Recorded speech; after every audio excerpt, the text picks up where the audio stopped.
خو چې هله قرض ورکې نو بیا به دې په کلونو باندې کړی اړه به دله ستړی کي ورته وینا کوې نو خفه کېږي پې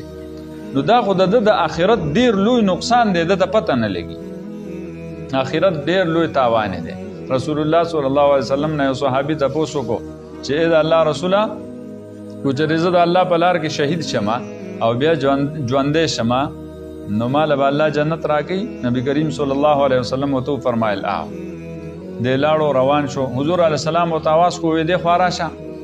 وی تا څه وی وی ما داسې وی چې کو زه د الله په لار کې شهید شم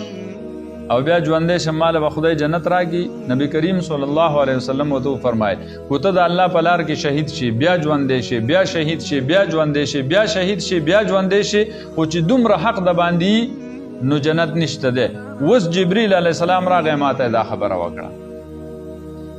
اوس جبریل علیه السلام راغی ماته دا خبره وکړه او مونږ وایو حج او عمرې له چې لاړ شو نو بالکل صفا به راځو